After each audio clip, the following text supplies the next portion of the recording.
Hello, everyone, and welcome back to the This is the Music Meets Podcast, an independent podcast show that's dedicated to introducing you to rising indie and alternative artists from across the UK and Ireland. If you are new to the podcast, then please hit that subscribe button so you never miss out on any future episodes, and feel free to leave a comment as it really does help us beat the algorithms. It's now time for episode 118, and today's guests are John, Jackie and Nigel from rising indie music promoters, the Indie Cult Club. Over the course of today's podcast, we're going to find out how Indie Cult Club started, reflecting on their first year and their plans for 2025. So it is a very warm welcome to John, Jackie and Nigel to This is the Music Meets Podcast. How are you all doing today? All good. Thank you. Yeah, good. Yeah, all good. See you. Yeah, brilliant. Well, it's great to have you here. And really looking forward to this. And as I say, you've just had you're about to celebrate, I should say, your first anniversary as a music promoter. So we're going to get into that, find out why you decided to start it all off and all of that sort of stuff. But sort of before we do, let's just sort of find out a little bit really about your sort of music, your earliest musical memories. Sort of like growing up, was there like a particular band or maybe an album that sort of really got you into music and, you know, sort of turned you on to it, I guess, for want of a better word? If we're similar age, Jack's a bit younger, so we had a kind of similar musical upbringing, but probably in different tastes. But yeah, Nigel can hit us off. Yeah, okay. I know I don't look it. I'm the oldest out of the three of us. Yeah, I was lucky enough to be a teenager in the 76, 77 when punk hit. And I also went to school with some of the Cure, or the band come on to be on the Cure. Yeah. In fact, I did a bit of drumming for them in the school times as well. Way before the Cure came up, but anyway. So yeah, my earliest real passionate memories were sort of like that summer of 76, where we did have a massive heat wave that year. Obviously, you weren't born then. No. And punk came to the forefront, and that was the real first sort of music genre that excited me. I wasn't really excited about music before then. So, punk for me. Yeah, took the lid off everything. Sure. Yeah, I mean, I'm not far behind in age, so I do remember that very well. I mean, I was brought up with my dad on all sorts of music, jazz and all sorts, but my teenage years was pretty much on heavy rock. It's something that started me off. So I went to the House of Odeons, it was some time ago in the sort of, I suppose, early 80s, late 70s, 80s, and saw Judas Priest and AC/DC, that kind of thing. Right. It wasn't until that moment I saw Oasis on Top of the Pops the first time that actually it sort of swung me off from heavy rock to indie. Right. Wow. Okay. That's how it changed for me. Yeah, sure. And how about you, Jackie? No, I'm going to let the song down now. I'm trying through everything from like, used to like a bit of like happy hardcore, a bit of garage. I used to like a bit of R&B, little like boy bands, and only later on I kind of the live music, proper band stuff. Kind of like that a bit more. So yeah, bit of everything. But they say most intelligent people like lots of different music, so I'll take that. I think it's fair to say we've all got a very eclectic music taste, you know, across everything. Yeah. I think we love a lot of stuff. We see a lot of, I mean, dance is actually indie dance, that kind of thing. We saw, I'm going to forget all these names because I'm so bad. We saw last year Left Field. Oh yeah, Left Field. I mean, Underworld. We've seen. I mean, those sort of shows, they create something that, puts everything together really. So that's, a little bit of all sorts. Yeah, sure. No, love that. And Jackie, there's nothing wrong with a bit of UK garage at all. I'll give you that one. And just sort of staying with that sort of, like early sort of musical memories. What about like first gig? Can you remember like the first one that you ever won? Is it a one that you're not too happy about looking back on it now? Or I'm good. I'm all right. I've got mine was pretty awful considering now. My first gig I ever went to was a Dutch band called Focus. Right. Okay. Now I think they got to number 2 in the charts with a song called either Hocus Pocus or Sylvia's Mother, I think. first gig I went to, I think I was about 15 at the time. And I remember it was at what is now the new Victoria Theatre in Victoria in London. Okay, yeah. Yeah, I mean, that was my first one. I wouldn't shout about it, but like the live experience of that gig for me at that time as a 15-year-old was amazing. But yeah, I don't tell many people that. I lucked out because my elder brother took me to Wembley Arena to see Queen in 1978. Nice, yeah. And they were like, really throwing it down. And so that was my first proper gig. So yeah, I'm happy with that one. Here we go.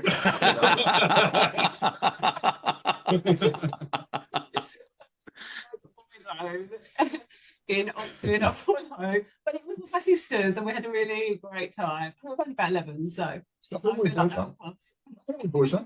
Nice. John likes 5. Did he tell you that? No.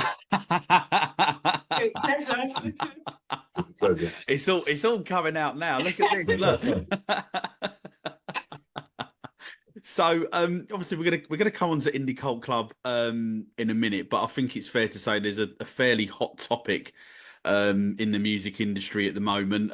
Obviously, as we know, Oasis back together for a reunion tour, which as a massive fan I'm really excited about. But I really just wanted to ask your opinion on the surge pricing aspects. Obviously, there's a lot of people, and understandably, in my view, that are really upset about how that's gone about, and there's obviously been a lot of criticism for both Ticketmaster and Oasis, and obviously all seem to be blaming each other a little bit. But I just really wanted to get your thoughts on it, really. Obviously, you're obviously putting on gigs at a grassroots venue in Chinnery's in Southend, and I think it's fair to say that in general for the grassroots venues, they are struggling a little bit.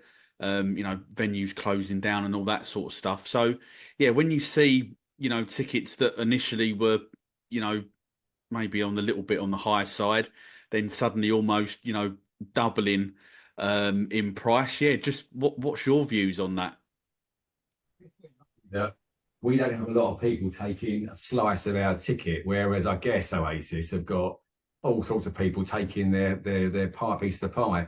So I guess we're lucky with that. So we're only looking long as we can cover our costs. Yeah, I think maybe Oasis might have got a raw deal on that. I think basically it's those ticket agencies that have really been ripping people off. That's my opinion. I've read that dynamic pricing isn't illegal, but it has been contravening some sort of consumer laws. But I think Oasis shouldn't get such a bad press on that. They were always going to be expensive. In my mind, before they were announced, I thought we'd be looking at 200 quid for a standing ticket. So I thought 155 was fine. But yeah, dynamic pricing, that's just people taking a mickey out of it, really, and trying to increase their profits because they can. I even thought 150 quid was quite a lot. Like, they come from we know where they come from. They're estates and stuff, and they are kind of eliminating people. Yeah, the working class band, aren't they? That's the trouble. And I mean, even I saw AC/DC at Wembley recently. That was 100 quid, and they're a legendary band that probably their last ever shows. You kind of thought they're gonna take the mickey. They would, but they didn't. They kept it relatively. Yeah, I don't think it's the band. I don't think it's the band. I think it's the ticket agencies. Quite possibly. I mean, that service charge is utterly ridiculous. 15, 20 quid just to get a service. I don't actually know whether, because there was 3 agencies, wasn't there? You don't hear anything about C-tickets, and I think it was gigs and tickets. I don't think you can get through on them. I don't think anyone got on their site. But it's all Ticketmaster that have got all the bad press. I've not heard anything about C-tickets or gigs and tickets either. So maybe it is just Ticketmaster. I think you should be able to go to your local record store and buy your tickets still. There were fun days. Yeah, queue up, use a telephone. I remember when Ace of Oasis were at Nebworth, you had to ring up. Yeah. And I rang up. I think it was 25 quid. I can't remember exactly. Yeah. But you used to ring up. You got 6, and I rang up and got my 6. That was just so easy. And you had to work it a bit harder to get a ticket there. Rather than sitting at a screen, you actually had to go out and do something. But I remember staying by the phone at home, just ringing up. Yeah, a couple of hours on the phone, and that was it. You got the tickets then. Job done. Yeah. Easier times. Yeah. Did you get a ticket I did, yeah. I tried on the Friday. I managed to get a ballot code for that, but unfortunately didn't get through. And then yeah, it was Saturday afternoon just watching. I think I would have had more fun watching paint dry, to be honest. Did you get 4, Mark? No, I didn't, unfortunately. No. I could only grab one seating ticket. So, yeah, that was all that was going. So, yeah, unfortunately, no. You got it. I've got it. I'm excited. And, yeah, hopefully, if I know they've got another couple of shows they've announced at Wembley, but hopefully there might be a couple more and might be able to get to see him again, because I still can't quite believe it's happening, to be honest. But yeah, it might not. Right now, it happens. Yeah. Place your bets now. Yeah, that's it, definitely. So, obviously, as we all know, the reason that we're here tonight is to talk about Indie Cult Club. You've been going for almost a year. So, what was like the inspiration then, really, for starting? Okay, so I think it's back in April, May last year when me and John, we had the main conversation about it. Well, we have this love of guitar-based indie music, really, amongst other things. And we felt that we didn't play in bands. We still don't play any instruments ourselves. So the next sort of best thing in the whole music realm was basically to put on your own shows. And we thought. Originally, we were thinking about not the sort of size of the bands we've had so far. We were thinking quite small, but we make it like a pure. We didn't think about DJs, just like maybe a couple of bands. We'll put them on in some sort of venue. We looked at a couple of venues in the area. That all, for whatever reason, fell through. We go to Chinnery's an awful lot anyway before all this sort of started happening, and I thought, well, maybe Chinnery's we could hire Chinnery's for the night. Yeah, maybe. So I popped in one day. Absolutely. I spelled out the idea to them. They thought it was a great idea. They would handle everything. We would just need to find the bands, etc. Then me and John and Jackie then started talking about how we formulate. John is always one that thinks big. He's the man who thinks big. So he said, rather than go for these sort of like local bands, let's go for the Blurs and the Oasis and the Pogues this world. All right, maybe not that big, but I think the proof is in the pudding. He's managed to get a lot of the big ones now. Yeah. And once you get the first two under your belt, which came pretty quickly, that was going to be the model going forward. Yeah. That's basically it, really. It was a gap in the market. We, just thought we'd have a go at filling it. So there we are today. We like the idea of the club thing as well. So we, trying to get people together. Perhaps you don't go to gigs on their own. You might come in and actually start meeting people. We've got one of our fans has started up in our a fan page, and they have a lot of chats. They meet up. I mean, it's a nice thing. It's starting to grow. From that little seed to now getting regular people to come as often as they can. We'd like to get obviously a lot more. People come all the time, but it costs money and it takes time. So we're happy the way it's building. Sure. And did the name come pretty quickly, or was there some other options? Really. We sort of and ahed about a few names. I don't think we should even mention the names we came up with. Well, one of them was all right. One of them was all right. Supersonic. Yeah. But there are a lot of supersonic clubs out there. So Yeah. So no, we then got a whole. We used a marketing guy to sort of try and help us on that, and I think it was him that came up with the logo. So we were driving up. Jackson and I were driving up to somewhere, and I just said, "Look, I don't think the name's quite working." And Jax was googling while I was driving, and she was reading a review of someone. So I think like you would write a review, and in that review it said it's a bit like going to an indie cult club. Or cult club, that kind of thing. Yeah. Can't remember exact words, but hello, that's the one while we're driving along, so it kind of. You know what? I did not know that. There you go. It was like, hang on. So it's all down to you then. She was reading it out. I said, I can read. It just as soon as it was said, it was like that kind of makes sense. And the idea of getting people together was quite important. So and then that then with the logo, we've got Jackie's brother-in-law, Isaac, drew up the logo. The cult thing, again, it's got this all-seeing eye, but with a cassette of the 90s, sort of 80s cassette thing in the middle. It's kind of culty, but not, not demonic. It's something that people hopefully get behind. And again, it's something which you can recognise as well. So, they both came together pretty quickly once it got going. Yeah, it did, yeah. I'm so glad now we didn't stick with Supersonic, though. Yeah. It wouldn't have really worked. No, definitely. We might have had Noel Gallagher after you and all now after the comeback, right? He might have done his warm-up show, though. Hang on, I haven't thought about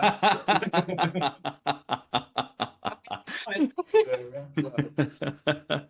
Brilliant. So you obviously put on 8 indie cult club gigs so far, and just some of the artists that you've put on include Top Loader, Republica, All the Young, the Zootons, the Subways, and the K's. I think that's pretty much most of them there that I've mentioned. So in terms of like selecting artists, kind of like what's your approach? Is it because they're like personal favourites? Maybe artists that you've wanted to go and see that you've not had a chance yet. What's the process been like? I suppose most of them we want to indie is 90s based and onwards. So I suppose the first thing we want to get some classic indie bands down.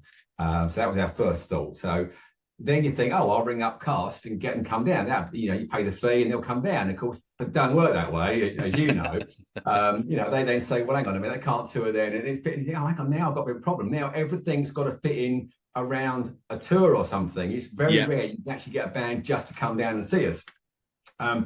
We did get lucky on that, though, with Top Loader and Republica. And they were good, solid starts. That was the nice thing. We got, I think, 250 people in each one. And, they got us off to a good, healthy start. But after that, it was a matter of trying to get, as big a bands as we can. And literally, bands we've got close to, I mean, we have got close to Cast. We have got exceedingly close to Embrace. We've got, I wouldn't ride in a conversation about coming to Chinnery's came up. I'm there, it's a matter of just trying to get them. But again, these bands aren't going to come down to do a one-off show. They probably aren't even going to come down and do a tour with you. The only way you're going to get them is to try to squeeze in something if they're going somewhere else in a festival or something, or a tour warm-up maybe. Yeah. It's that kind of thing we've been looking at. But yeah, it was really traditional indie bands, as close as we can get. We can't always get that close, and we realise we sometimes have to just dip outside that format a little bit, like Stereo MCs, not your typical indie band, but that indie dance genre again. So it's people like that, and we probably still will dip in and out of that genre slightly just to keep it fresh. Yeah, sure. And obviously one of the artists I didn't mention there that you have had on the bill is obviously Bez. What was it like him coming down? The Bez, I mean, we had it was the night we had our smallest audience. Right. But as a group of 3 of us, and anyone, if you ask who was there, had an absolute riot. It was such a good night. All the Young, of course, they're a big favourite of ours. We've seen them a few times. So they're the classiest indie band, and probably one of those really true indie bands that you can get. And we were introducing them to Southend, really. Never been down there before. The Bez thing, again, going back to you thinking we thought we'd book Bez and half the world would turn up. That wasn't true. So it was a financial disaster for us, and we're still trying to pay for it. But on the night, it was, I mean, Bez didn't care who went in the dressing room or not. Bez didn't care who came on the stage. Bez didn't care who drank out of his bottle of tequila. He just wanted to have a great time. Now, Nigel and I saw him at a festival a few months earlier. He got fed up and walked off near the end. He just wasn't quite in the mood for it. Right. He had a ball with us. He wore our hats. He jumped around. He talked for everyone. I mean, he just had the best time. And hopefully, and his Mrs. DJ, she was great for Roo. And it's just a great night. It was a good party night. But very limited amount of people that night. Yeah, I think it's fair to say. I mean, when we did Bears and All the Young, it was gig 3. We were definitely learning at that point, and we're learning with every gig we put on. We were told at the time that the management in Chinnery said, "Oh, Chinnery's is not a DJ place; it's a live music place." Yeah, we thought, well, it's Bears, he's going to drag them in. So they were right in the end because we didn't sell that many tickets.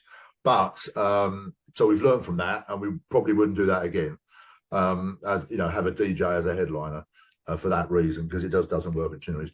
But as I'll echo what John said, so financially it was a disaster for us. However, because there was just over a third of the capacity, there was loads of space in there, and Bears interacted with absolutely everybody. Nothing was too much trouble for him. He was drinking with everybody. We had people on stage dancing with him, which we wouldn't be able to do if we was like 300 people there. Yeah. So, the interaction with him on that score was brilliant. And I think it probably is that closeness we generated that night won't be forgotten. But yeah, it was a financial disaster. We've learned from it. But so there you go. I think the best moment of all our gigs so far for me was we had, because it was near Christmas, he put on Fairy Tale of New York. Probably has. Ryan from All the Young got on stage, and the two of them sang there. Oh, and brilliant. It was it was like they'd known each other for 100 years. They looked like best mates, and they were having a blast. And we're all sitting there having a great time watching them. It was an absolute magic moment. Just that little bit at least. So we've had some good times. Yeah, sure. Well, worth it for the memories at the very least. Yeah. So obviously we're in beginning of September, I guess. Still, before the year is over, you've got 3 more gigs lined up, and we're going to put the ticket link for each up in the episode bio. So once you finish watching this podcast, then click the link because each night buy tickets, because it is much needed for the indie scene and the grassroots music venues. So the gigs that you've got coming up, you've got Desperate Journalists on the 13th of September. Scottish indie rockers Shambolics on October the 4th. And then you've also got 90s group Space on in November. So that's a pretty impressive lineup. Good mix of sort of, rising artists and sort of a fairly well-known band as well. So how excited, Jackie, I'll come to you on this one first. How excited are you for these 3 shows? I'm very excited for Shambolics. So we saw them recently at Why Not Festival, and they were just so much energy. They were just so good. So although all 3 are great, I'm really looking forward to the Shambolics gigs for sure. Yeah, sure. Great choice. Well, how about you, John? I think the Desperate Journeys for us is a slightly different, not a different genre, but they are a different sound to the bands we've had before, which is kind of what we want to do. So we don't want to stick to that. So they're a classy band. Yeah. They've had 5 albums. Their 5th album's coming out. They've been around for a while. We're looking forward to that gig. Space, I mean, that's just, again, one of those that we got a bit lucky at the time. We spoke to an agent, and he said, we've got lucky on some of these. When we got the Zootons, we were after another band. And the guy said to us, would you fancy Zootons instead? That was like, they were Whitewich Royston Club we were after at first. And he said, well, we can't get you them yet. But so you get lucky getting these bands in. But those 3 gigs, they're very different, as you say. And I think, I think they're going to be great. And especially the anniversary one. I'm looking forward to that. Yeah, well, that's it. Obviously, the Shambolics is pretty much a year to the day, isn't it, of the first show. You've obviously got Andy Bush, obviously of Absolute Radio, coming down as well. So, how excited are you? And are you sort of, still, sort of surprised 1 year on that that you're still going type thing? Because it is hard, isn't it? Which you've already alluded to. It is hard. It is very hard. And, we meet up officially once a week just to go through things and what's going on. I just have a spreadsheet. Spreadsheet guy. There have been times in the year where we've had gaps and we think, do we need to fill this up? Do we not want to fill up? We don't want to fill it up with sort of like, I won't say low-level bands, but, bands that aren't that well known. Just to point out, you said a bit earlier on about, do we are they bands we personally love? Yeah. Now we're constantly having discussions about that, because although we all love indie music, my favourite indie bands are different to John's and different to Jackie's and all around. So yeah, and out of the three that are coming up, I know they're very big, but I'm personally not the biggest fan of Space. However, I know they're an amazing band, but it's not my sort of music. No. But I know. So what we don't pick our own personal bands. That's what I'm saying. We're picking the bands that go across all the indie genres. Yeah. We're picking bands that we know people want to see. Yeah. And the ones that will make it a great party night. But it doesn't necessarily have to be our favourite bands. That's the thing. Yeah. You know? I think that's important to note. It's not necessarily our own personal favourites. They're just good bands that we know are going to create a good night. Yeah, no, definitely. And I think as well that if we all like the same type of music, it'd all be pretty boring, right? Yeah, I mean, I like loud, thrashy guitar and indie guitar stuff, but we can't have that all the time because it will get boring. And the K's were great. I love the Zootons. Yeah, Subways, crowd surfing. I love all that sort of stuff. But we can't have every once a month have bands like that, because it will just get dull and people will lose faith in us. We need to straddle the whole thing, which is why I'm also glad we've got Stereo MCs coming, because I like indie dance and it's completely different to anything else we've done so far. Yeah, we've got to remember we're a club. We've got 2,500 followers, but hopefully that's grow and grow. We've got people that come, month in, month out. They all like different things. Yeah, we have a bit where some of our fans put up a playlist. They all have different styles. Some of them are very different from others. So it's nice to get to at least understand what the people who want to buy our tickets want, and that's what we're trying to do. Yeah, sure. And obviously, said before, you've put on 8 shows so far. So kind of like then, what do you feel are the key elements of a successful indie music event? We need a bit of everything. So you need, Chinnery's, first of all, is definitely the best venue outside of London.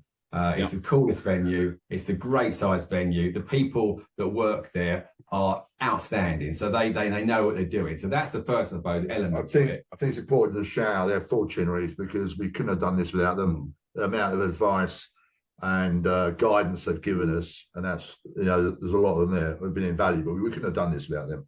Yeah, even on the night. That's the first element. Then you've got trying to book the right support acts to give you the build up for it. Then obviously a headline who you hope a number of people are going to want to buy a ticket for, and then of course then a club element is our DJ. So you have those that one of the things when you go to a gig, this was one of the things we first thought of. We go to a lot of gigs. You hang around at the beginning waiting for the first band to start. 45 minutes in the middle. There's background music. You can't even hear it properly. There's people talking. You're just hanging around. All you're doing is you're waiting. So, and at the end of it, you all have the best time. They play the best song probably at the end, and you all got to leave. Well, that's not what a great night out is. You want more than that. So when you arrive at 7 o'clock, you get indie music, and then the first band goes on. Then they're back on indie music. They're playing the DJs again, and then it's at the end till 11:30 or wherever you're on. It's a really nice, long, proper night that keeps that flow going all the way through. So that's, we hope, is our secret. Yeah, it's not a gig. It's definitely a club night. Yeah. The feedback we've had from some of the punters so far is they love that DJ bit in the middle. They love the DJ before, in between, and after the live stuff. It just adds that another more of a club environment feel to it, rather than just being another gig, however good the band is. Yeah, sure. Yeah, definitely. No, I think obviously having come down a couple of times myself, I think that definitely adds to the whole thing, definitely. And as you just quite rightly pointed out, that sometimes you can go to these and it is just a case of just standing around. There's nothing going on, it gets you sort of part of the evening, part of the event, right? Which is always great. So, what do you guys then think of the current state of the sort of, I'm saying indie music scene? I guess really I'm more sort of looking at the grassroots sort of element of it, really. You know, do you feel that it's thriving? Is there, you know, is it in a sorry state of affairs, or, you know, as I say, talking about this to the guy that looks after the Kairos. He drives them around. Sorry, not the Kairos, K's. He drives them around. He's from Manchester himself, and we were talking about indie music and clubs and so on. Well, in the north of England, there are indie clubs everywhere. All the bands seem to be coming out of the north of England. And I think the only, and there are some absolutely brilliant. I mean, the Kairos are outstanding. There's so many of those type of bands that are around. And in the south of England, there are, so no one complained, but there doesn't seem to be the same level of bands that there are elsewhere. And I don't know whether that's just because it's a territory thing. I don't know whether that part of the is more industrial, produces that sound. I don't know, but it's not. There's not as much choice down here as there is there. I agree with John. My son goes to Loughborough University, so I got there quite a lot. The indie scene in Nottingham, which is just around the corner, is amazing. So many indie bars and clubs and bands playing, and they're doing indie bands in pubs 7 days a week. Wow. That's in Nottingham. Yeah. So, you know, if you replicate that in all the other towns north of Watford, there is a thriving indie scene up there, which you don't seem to have down here. I mean, Desperate Journeys to London, we had Utopiates. London Utopiates were brilliant, by the way. So they are around, and, you know, if there's more, you know, come at us, because it's just a shame that there's just not that level of, you know, to choose from, and we're paying bands like the Kairos coming down. You know, and to spend 3-4 hours in a car, do a half-hour gig, then go off again. I mean, that seems crazy when we just haven't got enough of them around here that are of a certain level anyway. But so maybe I'm sure the indie music scene is thriving, but possibly less so. I think there is a line across the country where it's thriving more north of that line than it is south. I mean, you can see that from your show. You know, the rising indie artists. There are a lot of those bands are probably more northern, aren't they? I think now that we're talking about it, it's kind of like just going through my head, and I'm just thinking, in actual fact, it's probably true that there does seem to be more from the north. Why that is, I don't know. I couldn't tell you. Weird. This driver, so I said to him, we were thinking about having an indie, perhaps replicating it elsewhere, and he said, well, don't come up north, is it? There are hundreds of indie clubs. You're wasting your time.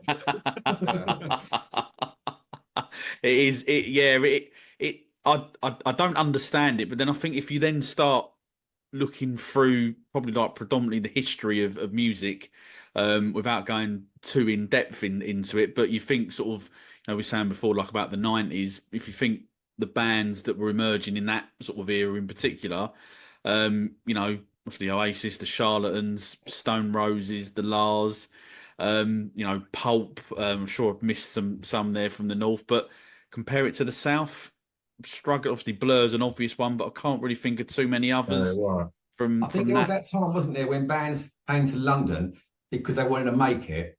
And I don't think that is not happening now. It's they probably, I can't remember the name of the band. There's a really cool little indie band in London. They've just all moved off to Manchester. It's because they're going the opposite way, because we haven't quite got that. We've got so many other eclectic mix of music down here, and maybe it's just different. But and I also feel as well personally that it's a little bit of a myth that you need to break London. I don't feel that you do, but maybe some higher sources might be able to tell me differently, but we'll wait and see on that one.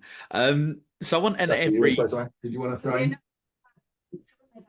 Big, like that was the one gig where people have travelled like to come to Tuneries, haven't they? So there must be something about the people that follow these bands that are just like obsessed with the band and just travel around with them. That's a very good point. Again, it's not just the band. So we had people for that K's gig. A guy flew in from Scotland, stayed the night, and went home the next day. We had people driving up from all over the place, particularly obviously Manchester and Liverpool. I mean, just to come. So they came. It does show the strength of not just the bands, but the support of people in the area. Yeah, no, definitely. Come on, Southend. Yeah. Yeah, that's it. And you're saying that about people coming further afield. I've got a shout out my mate Baz, he lives on the Isle of Wight, and he come over for the K's Cairo's gig. So it's definitely happening. Good stuff. So on every This Is the Music Meets podcast, we ask all of our guests a series of questions that are designed to be a little bit more light-hearted, and just sort of help the listeners find out a little bit more about the people that we're interviewing. What goes wrong? Yeah. So the first question is, you're allowed to see one final song from your favourite artist in your favourite venue. Who are you choosing? One song from one artist in one venue. That's right, yeah. And you can't all say Chinnery's as your favourite venue. We'll say we won't choose Chinnery's. Have you got one then? Oh no. Are we doing this individually? Yeah, do it. Yeah, do it individually. Yeah, if you can. Yeah, that'd be great. Yeah. All right. I'll jump in with one. Right. Used to be does the club still need to exist? What, the Indie Cult Club? No, it doesn't have to. Sorry, the venue. You said we can't have so the venue. Does the venue still need to exist? Sorry, yeah, the venue. Yeah, it doesn't matter. Yeah, it doesn't matter. All right, okay. Okay, I'm going to pick the Marquee Club in Wardour Street in London. Wow. I'm going to pick that. It doesn't exist anymore, but I spent a lot of my youth in that place. Amazing venue. I'm going to pick Primal Scream in the Marquee Club, and I'm going to pick. What song? Oh, probably not Loaded because that's too predictable. Yeah.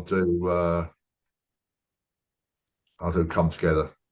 Nice, liking that. Yeah, great start. Come Together, Primal Scream, Marquee Club in Wardour Street. That's my one. How are you guys? No pressure now. The bar's been set high. So mine, I've actually seen this band in this venue. The venue is the Royal Albert Hall. I think it's such a beautiful venue, and the sound is just incredible. And it'd be Underworld, and my favourite song, Caliban's Dream, which is a beautiful song. Nice, liking that. Yeah. Yeah, I'm not really sure. I mean, venue-wise, I'm a big fan of Coco. I think it's just a beautiful place, and Camden is kind of. I know we've been saying they've got this, but it's the place where it's a home almost, isn't it, of London's music scene? Yeah. So it'd have to be that, but I'm not entirely sure who really. That's my problem. I mean, it could be. I mean, I'll tell you, it'd be good in there. Something like Prodigy will be good in there. That's a venue where you'd be jumping off the balconies at the top. So yeah. So it's, I can't quite answer your question entirely, but no, I like that. Three fantastic choices there, and yeah. So sort of carrying on really with the theme of sort of live music a little bit. Really, we're going to sort of more look at the artists here that the Indie Cult Club have put on so far. So you're allowed to put on a one-day music festival and effectively you can choose artists that have been, obviously, as I say, playing on an Indie Cult Club night. We'll do five artists. Yeah, who would you pick for a one-day music? 7? We've already wrote this down. We've got 7. We'll do 7. We'll do 7. Arguing over it. So again, so I don't upset any of the bands that we've had so far. We picked out the ones that stood out particularly for us. Again, in case anyone doesn't like any of the bands don't like the fact that they're one under the other, it's a random. It's not particular, but we probably have the Zootons. Who will be headlining. Yeah. I mean, that gig sold out in 3 days, I think. 48 hours. So just for that basis, we'd have them. And they were musically outstanding. Yeah. So we know that. We love the K's. You love the K's. I mean, they're such a brilliant band. Everyone loved them. Subways actually didn't have as much support, actually, as we were hoping for that night. But again, the 250 people that came, absolutely loved them. I mean, they were the nicest people you could ever want to meet. So we love them a lot. That's crowd surf with Subways. First crowd surf, yeah. Billy jumped off for that one, so that was good. So we'd have those three, probably three of our headliners up there first of all. Yeah. We adore the Kairos now. I mean, all of us love the Kairos. Not just because they drove for 3.5, 4 hours, that did that set and went off again. They were absolutely lovely when they turned up. And the set was just, they had no running order on there like everyone else does. They just played their songs, went off. It's outstanding. They were so good. And they're kids, really. So they were brilliant. Playing in November in London. Yeah, yes, they are. Yeah, I'm looking forward to that. Make sure you get to see them. If you haven't seen them yet, guys, go and see them. Go and see them. Definitely. A couple of other support bands that we've had. Dirty Blonde supported Subways. We saw them again recently, Jack and I. We saw at Wine Up Festival. They've come up a long way since, in terms of they were much better. They were great when they played for us. They seem to have matured a bit again, and they give a little bit different from a lot of other acts. So definitely those. Supporting the Zootons that night, we had Casino. Again, a different style. That Northern Soul indie. Not sure you can get that, but if you can get it, it's Casino. And we saw them again recently. Again, they're quality bands, so they're good. And again, we have got a love for all the young, and we'd have them on as well. Don't know what order, but all the young, you'd definitely be on our list. And of course, at the end there'd be an after party, wasn't there? Yeah, definitely. And we only had only one person you get, hadn't you? But getting Bez back, so. Brilliant, absolutely loving that. And if that there's your book. And if that festival was to happen, I'm sure it'd sell out pretty quick, and everyone turning up would have a fantastic evening, as I say, just for a bit of fun. So really liking that. So probably a bit of a daft question. We've gone from a sort of a semi-serious one to a daft one. If the Indie Cult Club was a type of food, what would it be and why? Jesus. Food. When I'm partial to a spicy curry, not way spicy, so I like to think it'd be a hot kind of thing, that everyone would love. But yeah, I don't know. I'm going to go for street food.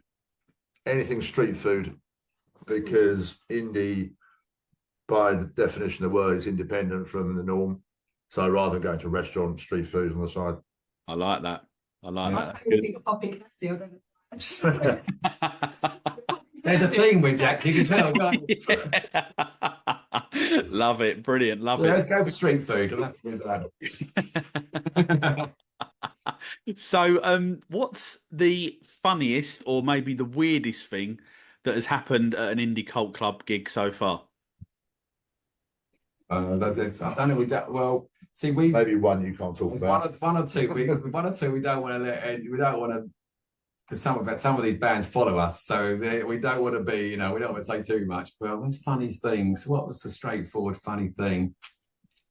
You might have to cut this bit while we think about it. I'm just looking at the posters on the side here. Try and put some inspiration.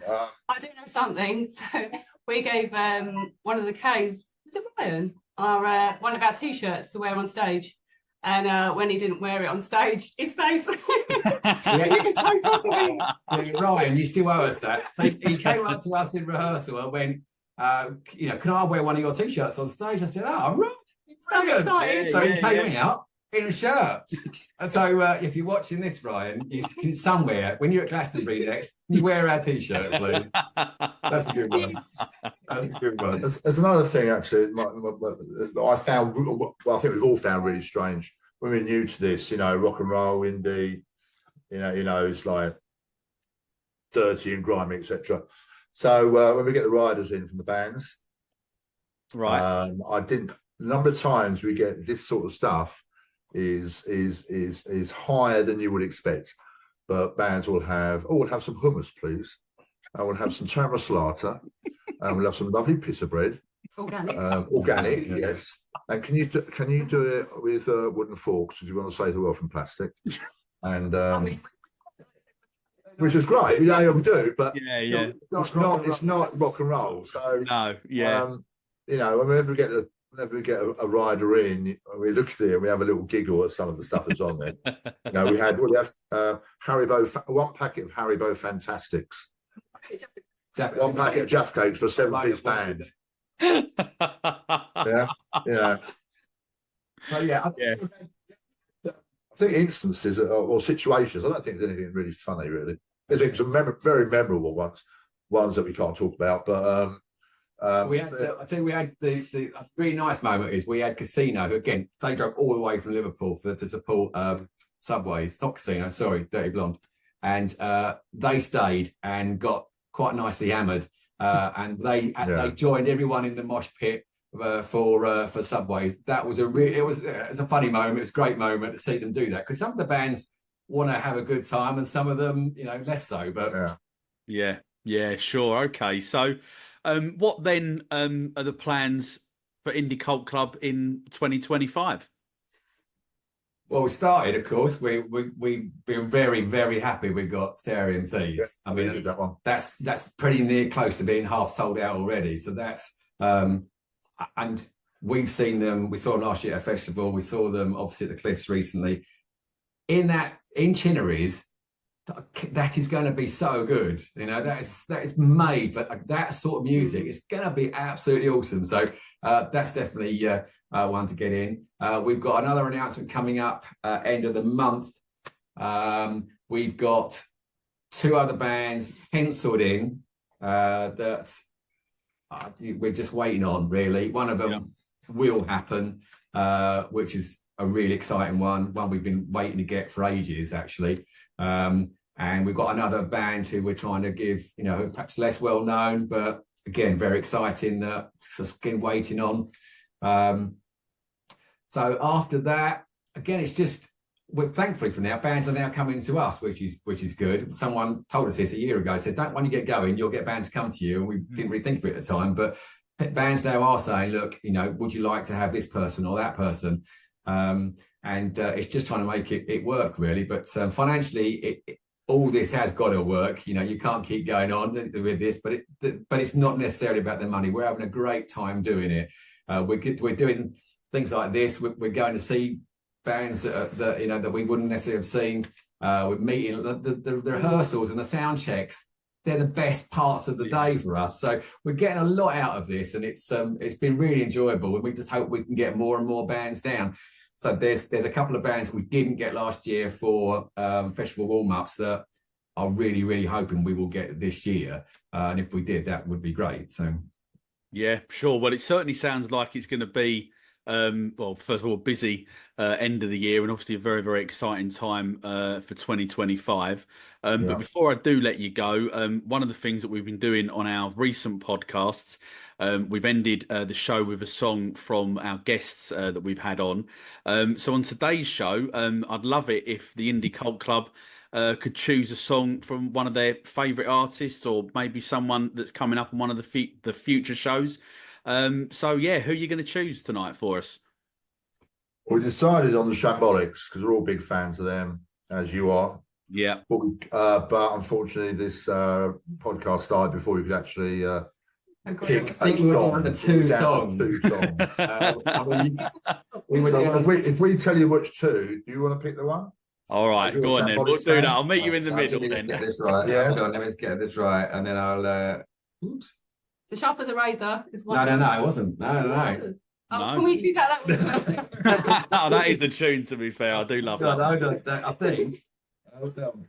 Yeah, no, it wasn't. Hold on. Bear with me. Dreams and Schemes, I think, was one that Nigel thought was a good one. Yeah. The one we said was If You Want It. Yeah, I'm loving that one. Which is a bit, but yeah. So we were sort of deliberating it when they were setting them up. So. You can choose. I'll do a little remix of both, right? Yeah. We'll play out with If You Want It, because that's probably my personal favourite off the album. So we'll do that. Look, Nigel, John, and Jackie. Look, that is the end of the This Is the Music Meets podcast. That's some great insight into what Indie Cult Club are all about. And look, I wish you really continued success with it, and obviously bringing it down here into Southend as well is fantastic. And it's great to hear that there are artists that actually want to come and play here rather than us having to. Well, sorry, you guys having to go and chasing it. But before I do let you go, can you just let the This Is the Music listeners know the social media platforms that they can find you on? Yeah, we're on the two main ones. Instagram and Facebook. Instagram and Facebook. We are slightly too old to get into or know what we're doing when it comes to TikTok, but we know a man who can, and we're hoping to build that. But for the moment, Instagram and Facebook. indiecultclub.co.uk as well. You can join the website. We have lots of fan interaction, so you can join our fan page, which is Indie Cult Club fan page. There's different avenues you can get involved. If you're banned, you can let us know. We can't always help you out, but let us know. And just please support us and support Chinneries. And the more you support us, the more we can get bands down, because some bands cost a lot of money. We don't mind paying them out if we know we're going to get support. So see you down front. Brilliant. Great stuff. Look, we'll put those links, social media links, in the episode bio. And also, as well as we mentioned earlier, the tickets as well for the 3 upcoming gigs that you've got between now and the end of the year. Thanks very much. Thank you. Had a great time. And all that leaves me to say is to thank everyone for listening to the latest This Is the Music Meets podcast. Please subscribe so you never miss out on any brand new episodes. And if you're loving the podcast, show us some love by leaving us a rating and written review, as it really does help the artists we interview to be discovered. If you're listening to this episode on Spotify or Apple Podcast, then stay tuned, as at the end of this episode, you'll be able to hear Indie Cult Club's song choice to close out the show, which is a track from Shambolics' debut album, and this track is called If You Want It. Don't forget to grab your ticket for their upcoming show at Chinneries with Indie Cult Club on Friday, the 4th of October. The ticket link is in the episode bio. Thanks for listening, and I'll see you very soon for another episode of the This Is the Music Meets podcast.